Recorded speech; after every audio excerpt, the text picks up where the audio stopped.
Hello दोस्तों, मैं हूं doctor Umesh. As a clinical sexologist गए 40 साल से मैं महाराष्ट्र में प्रैक्टिस कर रहा हूं। दोस्तों, अगर आप मेरे साइंटिफिक वीडियो देखते होंगे तो उसे लाइक कीजिए, शेयर कीजिए और बेल आइकन का बटन प्रेस कीजिए। और बहुत बहुत शुक्रिया दोस्तों आपका कि बहुत ही कम समय में आपने जो मुझे आपने जो लाइक किए, शेयर करे, सब्सक्राइब करे, उसके लिए मैं सही दिल से आपका शुक्रगुजार रहूँगा।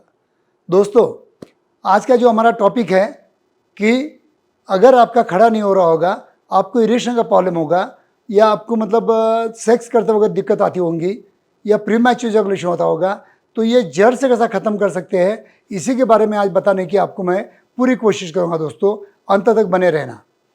दोस्तों, हर इंसान को चाहिए कि अच्छा अपनी सेक्सुअल लाइफ जो है बेहतरीन तरीके से गुजरे, दोनों पार्टनर सेटिस्फाइड होए और उसकी वजह से अपना जो भी बाकी का जो बिजनेस है उसमें भी अपने को तरक्की मिलती रहे। If you are happy in your married life, then you are happy in your business या बिजनेस स्पेस। आपका जो भी रहेगा, it depends on your marital life. जितना सेक्सुअल लाइफ आपका अच्छा रहेगा उतना ही आप यशस्वी होंगे। ये एक साइंटिफिक स्टडी द्वारा साबित हुआ है दोस्तों। तो अभी मैं बताऊंगा आपको कि इस जो किसी किसी का जो खड़ा नहीं होता है, या लिंग में टाइट पना नहीं आता है, या इरेक्शन का प्रॉब्लम आता है, इसको जड़ से कैसा ख़त्म करना है।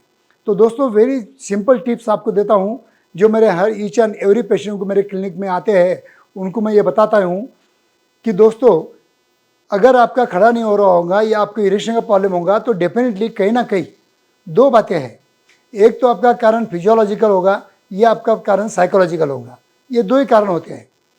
साइकोलॉजिकल कारण होगा तो आप अपने बिजनेस में लॉस में होंगे, या आपको इकोनॉमिकल प्रॉब्लम होंगे, या आपके पार्टनर के साथ रिलेशन अच्छे नहीं होंगे, या आपके घर में और कोई दिक्कत होंगी। हो सकता है आपके पार्टनर का और आपके मम्मी के साथ में रिलेशन बराबर नहीं होगा, या बच्चों के साथ रिलेशन नहीं होगा। इसी की वजह से ये प्रॉब्लम आ सकती है। ये साइकोलॉजिकल इसमें आते हैं।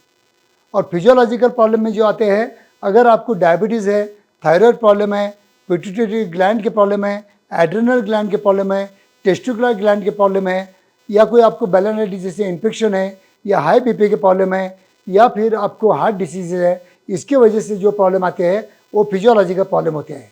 और दोनों प्रॉब्लम आप जड़ से सॉल्व कर सकते हो अगर आप मेरी बातें को सुनते हो।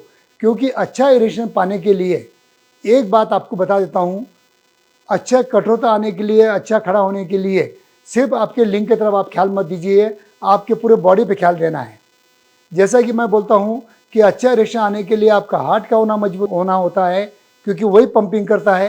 पंपिंग करने के बाद में जो ब्लड वेसल से आपके पेनिस को जो ब्लड फ्लो होता है, वो जो नलियाँ होती है, वो नलियों में कुछ भी गड़बड़ी नहीं होना चाहिए, या नली में कुछ भी डिस्टर्बेंस नहीं होना चाहिए। ये भी आपको ख्याल रखना होता है, नहीं तो कोलेस्ट्रॉल जमा होकर आपकी नलियाँ, जैसा कि हार्ट के नसों में प्रॉब्लम आ जाते हैं, वैसे ही अपने पेनिस के जो नसें रहती है वहाँ पे भी प्रॉब्लम आ सकते हैं।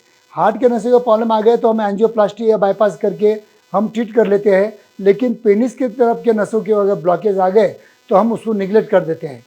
लेकिन जो लोगों को बाईपास हुआ है या एंजियोप्लास्टी हुआ है, उनके पेनाइल ब्लड फ्लो में भी प्रॉब्लम आती है। ये एक साइंटिफिक स्टडी द्वारा साबित हुआ है। तो हार्ट का अच्छा रहना, आपके वैस्कुलर सिस्टम का रहना उतना ही मजबूत है, जरूरी है।